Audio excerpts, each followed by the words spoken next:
Assalamualaikum warahmatullahi wabarakatuh. Bismillah walhamdulillah wassalatu wassalamu ala rasulillah Sayyidina wa maulana Muhammad ibn Abdullah wa ala alihi wa sahbihi wa man walah wa la hawla wa la quwata illa billah. Subhanallah walhamdulillah wa la ilaha illallah Allahu akbar wa la hawla wa la quwata illa billahil aliyyil azim. Adada kulli harfin kutiba aw yuktabu abadal abidina wa dahrad dahirin. Subhanaka la ilma lana illa ma 'allamtana innaka antal alimul hakim. Nawayna ta'alluma wat ta'lim wan naf'a wal intifa' wat tadhakkura wat tadhkir wal ifadata wal istifadah والحث على التمسك بكتاب الله وسنة رسوله والدعاء إلى الهدى والدلالة على الخير ابتغاء وجه الله ومرضاته وقربه وثوابه سبحانه وتعالى. Melanjutkan kajian kita di dalam kitab Risalatul Jami'ah sampai di dalam Ma'asil Kalab sudah kita bahas 5 daripada maksiat-maksiatnya hati. Kali ini yang keenam, wal ujbu bi ta'atillah wal hasadu wal higdu ala abidillah wa ma'nal hasadi karahiyatun ni'mati 'alal muslim wastisqaluha. Yang keenam daripada maksiatnya hati adalah al-ujbu bi ta'atillah. Bangga dengan ketaatan ibadah yang dilakukan.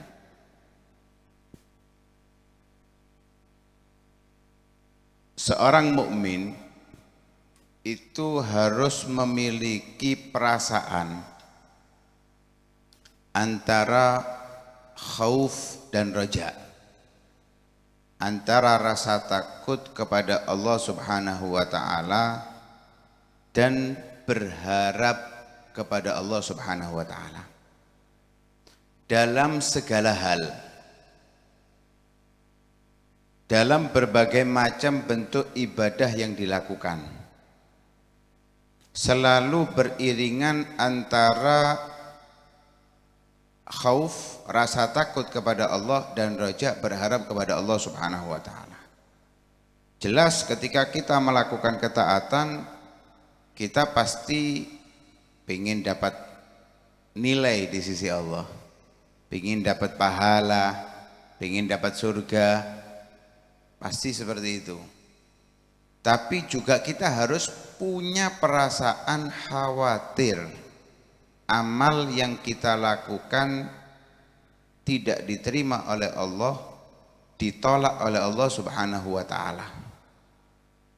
Maka dari itu orang yang beriman ketika memiliki dua sifat yang beriringan, dia tidak akan merasa bangga dengan yang dimiliki. Orang ahli ibadah, ahli zikir, ahli baca salawat, orang ahli ilmu, alim, gak akan merasa bangga, puas dengan yang dimiliki. Maka dari itu Al-Imam Abdullah bin Husain bin Tahir, pengarang qasidah Ya Arhamar Rahimin yang kita sering baca, dalam qasidah yang lain beliau mengatakan ma makna amal wa kasbuna kulluh zalal.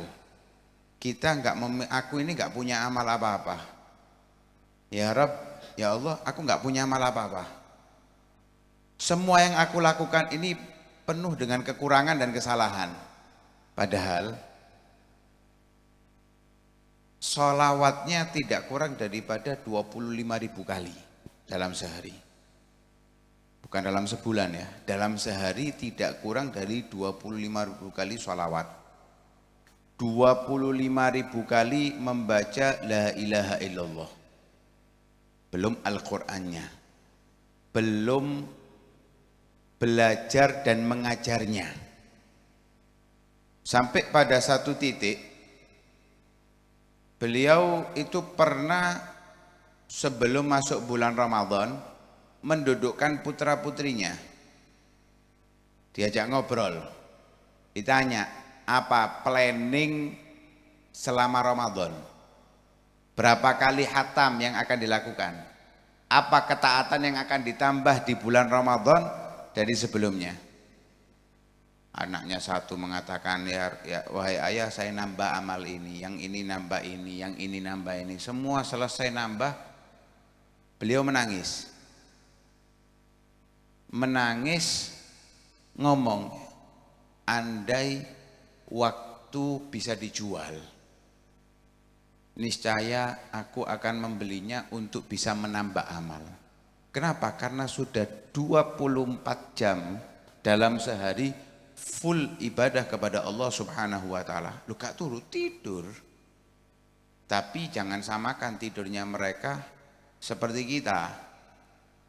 Oh, untuk kesehatan tidur itu 8 jam. Kita duduk ke kesehatan tok. Sak nambah-nambahi. Wis 8 jam di kasur, di majelis ya sik tambah. Kalau mereka ndak ngikuti Nabi Shallallahu alaihi wasallam. Nabi itu naumnya, tidurnya itu ighfa. Ghafawat, hanya apa? Kesirap. Dan itu jarang mereka lakukan di atas kasur. Kalau kita kan di atas kasur ngomongnya keturun. Jenenge lek ndukure kasur iku kudu keturun. Turu. Di majelis lungguh dipasno diluke, iku kudu keturun, iku turu. Lek keturun iku ngene lho. Ngerungokno. Ah, iku keturun. Ah, itu mereka saat berzikir mungkin karena kelelahan, itu mereka. Loh, dalam kondisi yang sudah full ibadah, tapi beliau selalu merasa makna amal, aku nggak punya amal apapun. Nah, kita juga seperti itu mestinya. Jangan pernah merasa ilmu yang kita miliki, ibadah yang kita lakukan itu besar. Makanya termasuk hal yang dapat menghancurkan seseorang itu i'jabul mar'i binafsih. Merasa hebat dirinya. Merasa memiliki sesuatu yang spesial pada dirinya. Ini bahaya. Termasuk salasun minal muhlikat, daripada hal yang dapat menghancurkan. Di dalam kitab As-Suluk ila Malikil Muluk disebutkan maknanya ujub itu adalah sombong yang ada di hati, nggak terungkap. Kalau sombong itu terungkap, tapi kalau ujub nggak terungkap di dalam hati. Ya dipuji-puji dewe awake, hebat, aku qiyamul lail 3 jam, Al-Quran sehari nggak kurang dari 10 juz, dibangga-banggano dewe wis. Ini termasuk adalah ujub, dan ini termasuk penyakit hati yang bahaya dan harus kita bersihkan. Kemudian yang ke-7 yaitu al-hasad. Tapi kita loncati dulu sebab penjelasannya setelah ini. Yang ke-7 al-hikid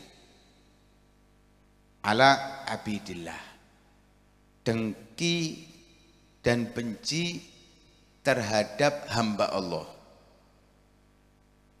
Di sini disebutkan hamba Allah. Hamba Allah itu mencakup muslim, mukmin, kafir semuanya. Artinya bukan berarti kita disuruh cinta orang kafir, enggak. Kita dilarang benci siapapun hamba Allah. Kepada zatnya, orangnya. Dilarang.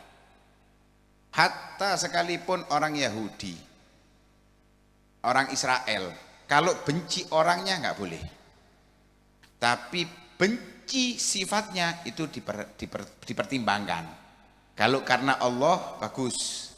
Tapi kalau karena nafsu, karena nggak cocok dengan kita benci sifatnya karena nggak cocok dengan kita, bukan karena Allah, ini nggak boleh. Kita benci dengan orang Israel yang memusuhi Islam. Kalau dia nggak memusuhi, ada apa kita benci? Justru kita berharap mereka mendapatkan hidayah dari Allah Subhanahu wa Ta'ala. Nggak boleh benci kepada hamba Allah. Terlebih orang itu Islam, terlebih orang itu orang yang beriman, terlebih orang soleh, terlebih hamba-hamba pilihan Allah Subhanahu wa Ta'ala. Hati-hati. Nabi Shallallahu Alaihi Wasallam itu mengatakan la tajassasu wala tahasadu wala tabaghadu wa kunu ibadallahi ikhwana. Jangan kalian satu sama lain mencari kesalahan. Jangan saling iri dan jangan saling benci satu sama lain. Jadilah kalian orang-orang yang beriman ikhwana, satu sama lain menganggap yang lainnya adalah saudara. Akhir zaman ini Masya Allah fitnah kepada kita luar biasa. Musuh kita itu kan sebetulnya 3. Nah, ini sudah kita bahas. Ada dunia itu musuh kita, ada setan itu musuh kita, ada nafsu. Gak ada musuh kita sesama muslim itu gak ada. Tapi akhir-akhir ini kita dihadapkan dengan permusuhan terus satu sama lain. Yang dimusuhi muslim, bahkan terkadang sampai pada titik perang, yang membunuh takbir, yang dibunuh juga takbir. Na'udzubillah min. Dan ini fitnah sudah terjadi dari zaman terbunuhnya Sayyidina Umar bin Khattab radhiyallahu ta'ala anhu. Dari beliau terbunuh sampai sekarang. Dan akan semakin menjadi parah. Karena itu kita harus menjaga hati kita, jangan sampai memiliki rasa benci, dengki kepada sesama muslim. Lah dari sifat dengki dan benci inilah muncul hasad, iri, dan akan kita bahas nanti. Muncul apa? Tahajur, apa? Memutus hubungan, takotu, nggak mau silaturahmi, nggak mau mendatangi, nggak mau komunikasi, sudah putus. Seakan-akan bukan saudara kita, padahal innamal mu'minuna ikhwah. Kita ini sesama orang yang beriman adalah saudara. Termasuk di antara amalan yang diajarkan oleh Nabi Shallallahu Alaihi Wasallam agar kita bisa masuk surga dengan mudah, itu mengucapkan salam kepada yang kita kenal ataupun yang tidak kita kenal. Maknanya salam itu apa? Assalamualaikum, maknanya apa? Semoga Allah memberikan keselamatan kepada Anda. Itu tanda apa? Tanda kita memberikan doa kebaikan. Itu pertanda kita cinta kepada dia, bukan benci. Lah ini salim ala man ta'rif wa ala man la ta'rif. Ucapkan, tebarkan salam kepada orang yang kamu kenal dan yang tidak kamu kenal. Lah kok bisa kita kok saling benci kepada yang kita kenal, yang tidak kita kenal, terlebih yang kita kenal. Nah, karena itu hati-hati daripada sifat hikid. Terakhir al-hasad, iri. Karahiyatun nikmah ala akhihil muslim wastisqaliha. Wastisqaluha, benci kenikmatan, nggak senang, berat ketika saudaranya muslim mendapatkan kenikmatan dari Allah Subhanahu wa Ta'ala. Ini bahaya. Ada orang rizkinya tambah banyak, merengkel hati ini, nggak terima. Tetangganya beli mobil baru, wis iki paling babi ngepet iki. Suudzon tok akhirnya. Munculnya dari hasad. Dan itu juga yang pertama dilakukan oleh iblis. Yang iri kepada Nabi Adam yang baru diciptakan oleh Allah, dimuliakan oleh Allah, bahkan para malaikat disuruh menghormati, memuliakan Nabi Adam. Hasad, dari hasad akhirnya muncul bangga dengan apa yang dilakukan, muncul sombong sampai mengucapkan ana khairun minhu khalaqtani min narin wa khalaqtahu min tin. Munculnya awalnya daripada rasa iri, kok bisa iki makhluk baru dimuliakan, saya bahkan disuruh memuliakannya, padahal 80.000 tahun sudah ibadah kepada Allah Subhanahu wa taala, padahal iblis itu alim. Karena itu hati-hati dengan sifat iri ini, hati-hati, bahaya, bahkan menjadi tanda lemahnya iman seseorang, bahkan bisa menjadi tanda orang itu nggak beriman dan termasuk orang munafik. Nabi Shallallahu Alaihi Wasallam bersabda, al mu'min yaghbid wal munafik yahsud. Orang yang beriman itu punya rasa ghibthah. Apa ghibthah itu? Ghibthah itu kepingin punya kenikmatan sama yang dimiliki oleh sahabatnya, oleh sesama muslim. Tetangganya punya mobil baru, kepingin apa? Dewe motor anyar kayak ngono. Gak kepingin benci, gak kepingin hilang, gak kepingin rusak, dan gak ada rasa berat dia memiliki baru. Cuma dia hanya kepingin. Seperti kalau kita melihat ada anak kecil hafidul Quran, kita dalam hati kita pingin anakku kayak ngono. Ini bukan iri, ini ghibthah. Kalau iri enggak, kok iso arekku pinter yo. Ya diguna-guna wong iki. Lho iki ini bahaya, penyakit bahaya. Ini munafik, tanda kemunafikan Nabi Shallallahu Alaihi Wasallam. Dan bentuk yang sangat jelas bahwa penyakit hasad ini sangat membahayakan, penyakit iri sangat membahayakan, sampai Nabi diperintahkan oleh Allah untuk meminta perlindungan daripada keburukan orang-orang yang iri. Surat yang sering kita baca, surat Al-Falaq, di awal dengan Qul a'udzu birabbil falaq. Katakan wahai Muhammad, aku minta perlindungan kepada Allah daripada kegelapan malam, dalam sebagian tafsir.